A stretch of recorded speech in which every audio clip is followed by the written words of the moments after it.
Rabindranath Tagore was the first non-European to ever win the Nobel Prize for Literature.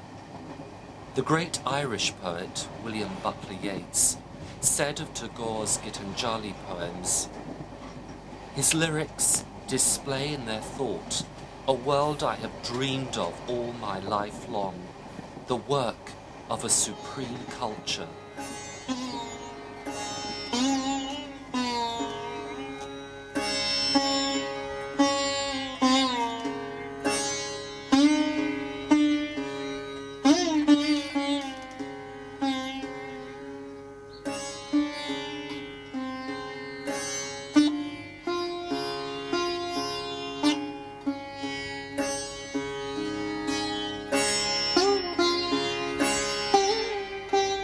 In his poem, The Railway Station, Tagore compares the shifting crowds of train travellers to the ever-dissolving flux of language and reality.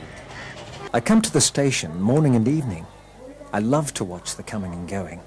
Hubbub of passengers pressing for tickets, down trains boarded, up trains boarded, ebb and flow like an estuarine river. Some people sitting there ever since morning, other people missing their train by a minute.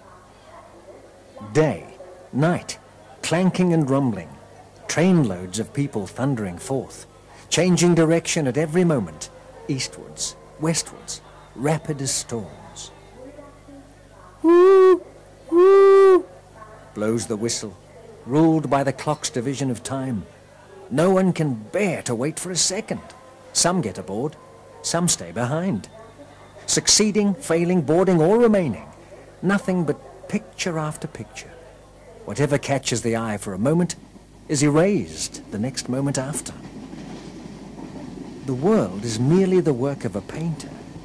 This is the truth I have accepted.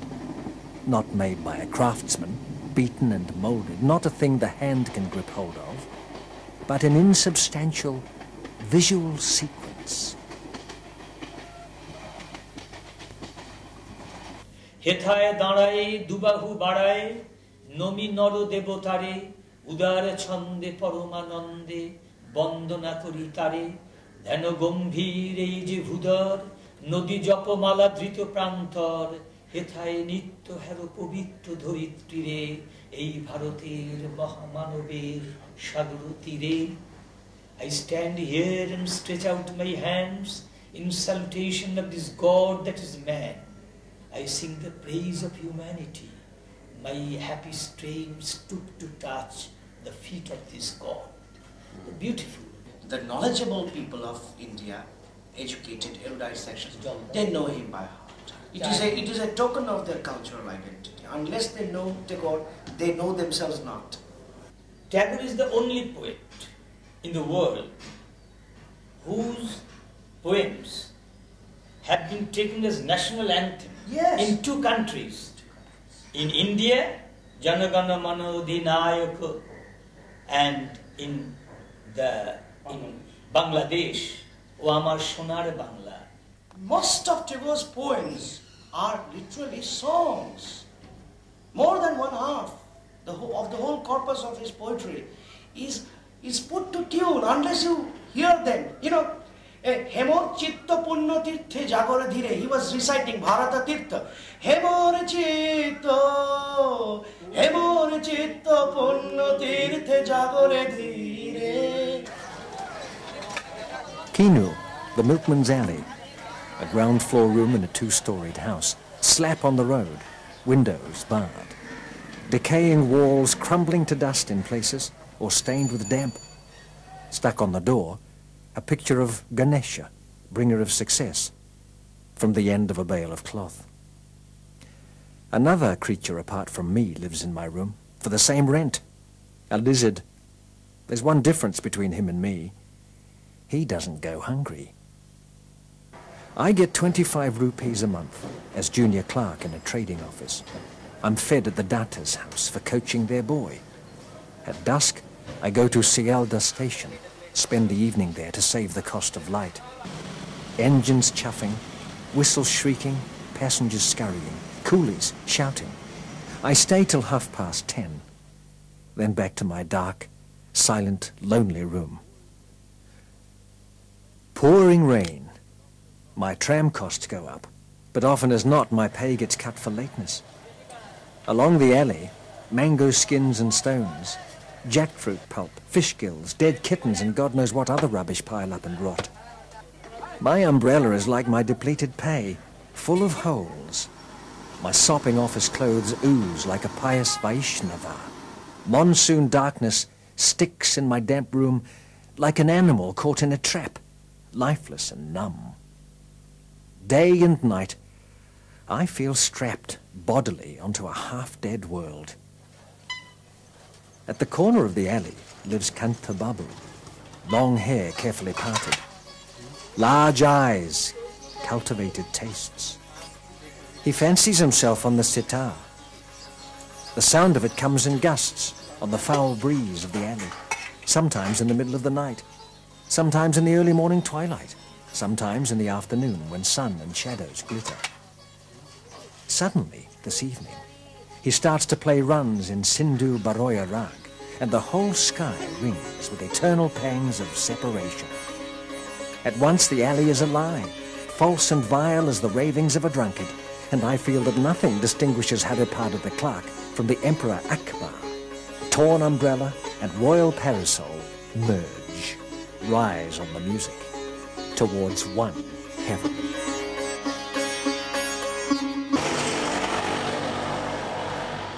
Tagore's poems are still sung by trishaw drivers, are still played on the radio.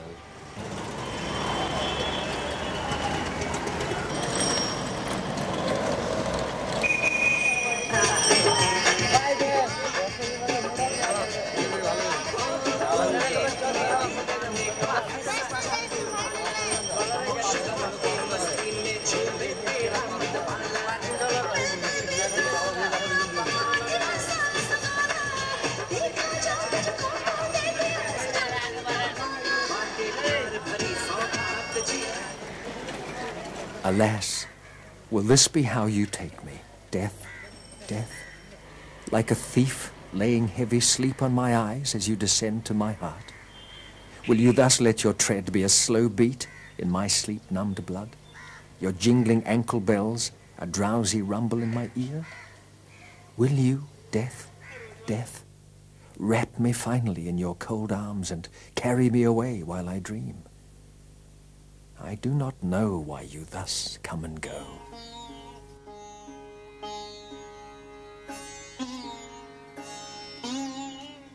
Even today, over 60 years since his death, the ordinary people of India and Bangladesh still remember him.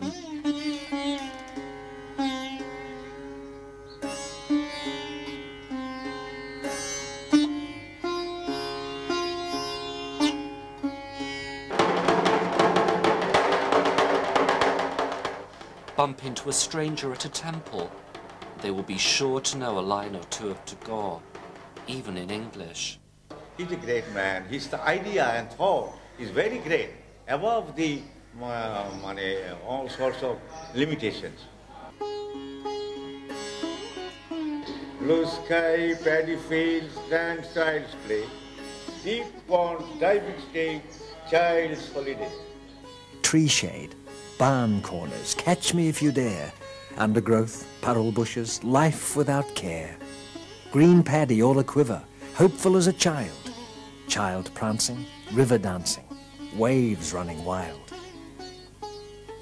Autumn sailing in now, steered by your play, bringing white seuli flowers to grace your holiday. Pleasure of the chilly air tingling me at night, blown from Himalaya on the breeze of your delight. Dawn in Asvin, flower forcing roseate sun, dressed in the colours of a grandchild's fun. Flooding of my study with your leaps and your capers, work gone, books flying, avalanche of papers. Arms round my neck, in my lap, bounce, thump, hurricane of freedom in my heart as you jump. Who has taught you? How he does it? I shall never know. You're the one who teaches me to let myself go. Rabindranath Tagore was a Bengali. Bengal, a country now divided into two, Bangladesh and the Indian state of West Bengal. All his life people reached out for Tagore, many mistaking him in his long flowing robes and later his long white beard for a holy man, people looking for an older wisdom, an answer to the emptiness of modern life.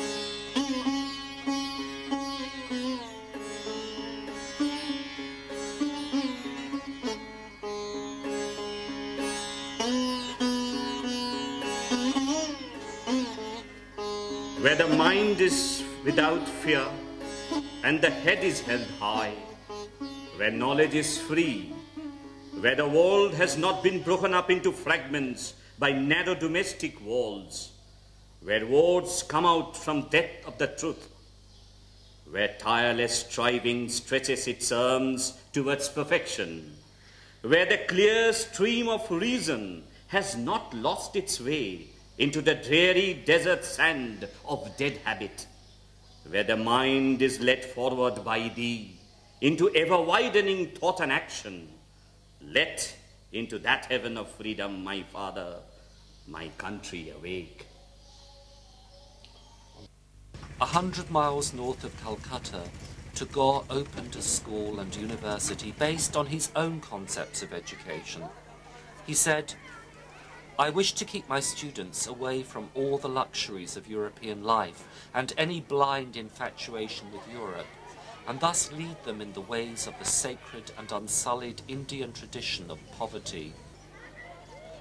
Lessons are still held at Santineketan under the trees, and the educational philosophy continues to follow Tagore's tradition of truth and simplicity.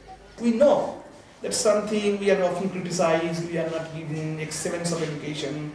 We are not promoting them for competitive examination. We are not preparing them. We know we adverse criticism against us. We are conscious. Still we are following the ideals of Tagore. The heart is here still. The joy of learning, the freedom is here. We have nothing. We have no building. We have no computer. But we have the heart. Outside, the heart is beating. That is the main problem. Here we have heart. We are akin to nature. Nature is the teacher. The Tagore family was one of the first in India to imbibe Western culture. Professor Swapan Majumdar, Dean of the Faculty of Humanities at the University of Santineketan, is an expert on the life and work of Tagore.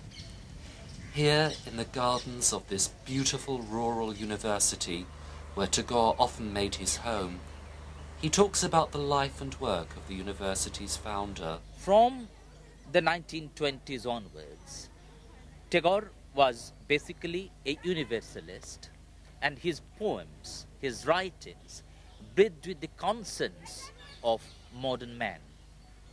Nationalism, regionalism, communalism, racial hatred, this became some of the most important themes he dealt with in his writings.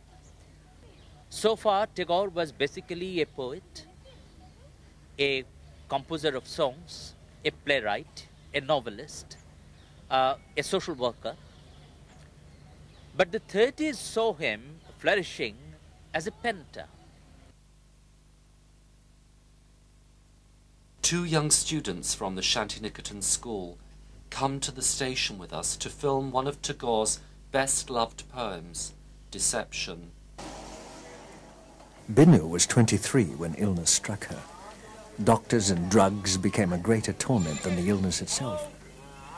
Different labelled bottles, different shaped pillboxes piled up.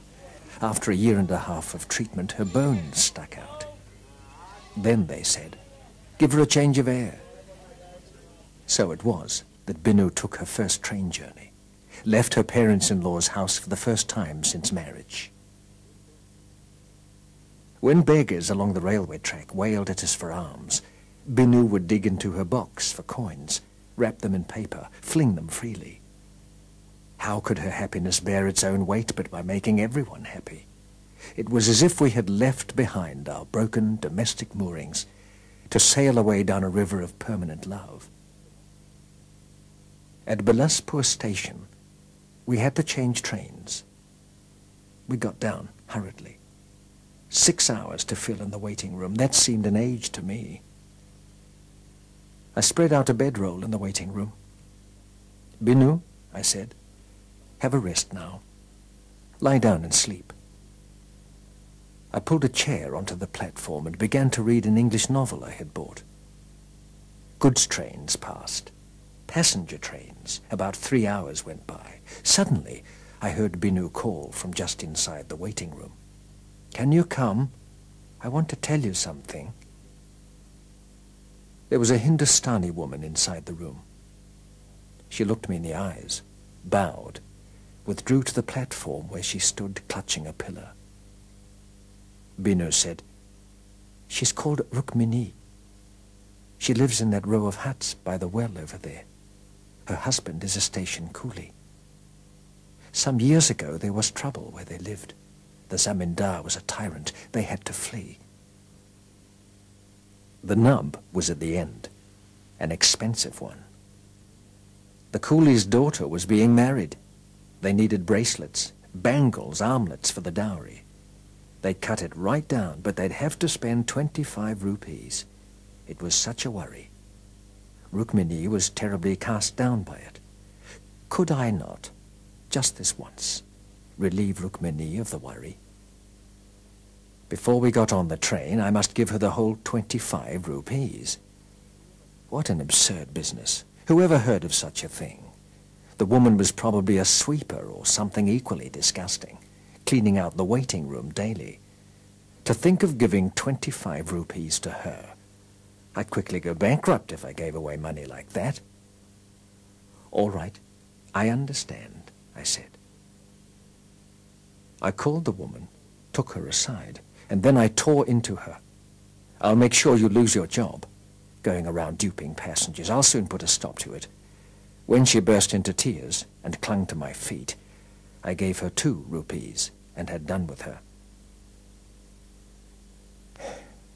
The temple light went dark, went out. At the end of 2 months, I was on my way home. When I got down once again at Bilaspur to change trains, I was alone.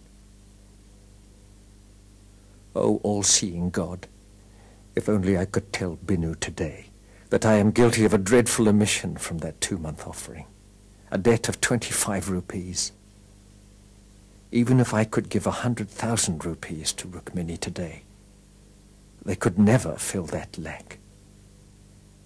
Binu never knew I had pressed deceivingly into her hands the 2 months that she took away with her.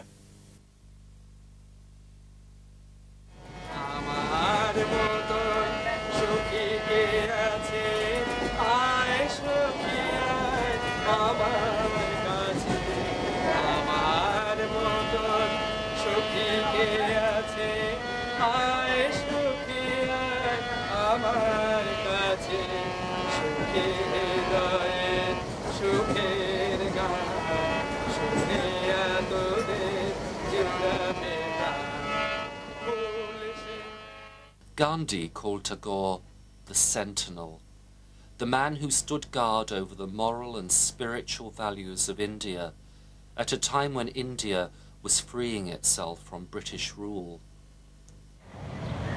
Shadowy pictures form in my eyes of the many ages of the long past and the many peoples that have hurtled forward, confident of victory. The Pathans came, greedy for empire, and the Mughals brandishing victory banners. Then others came, along tracks of iron, in fire-breathing vehicles. The mighty British, scattering their power beneath the same sky. I know that time will flow along their road too, float off somewhere, the land-encircling web of their empire. I know their merchandise-bearing soldiers will not make the slightest impression on planetary paths. But the earth, when I look at it, makes me aware of the hubbub of ordinary people, pulling at oars, guiding the rudder, sowing seeds in the fields, cutting ripe paddy. They work in cities and in fields. Imperial canopies fall, battle drums stop, victory pillars like idiots forget what their own words mean. Battle-crazed eyes and blood-smeared weapons live on only in children's stories, their menace veiled. But people work. Over the ruins of hundreds of empires, the people work.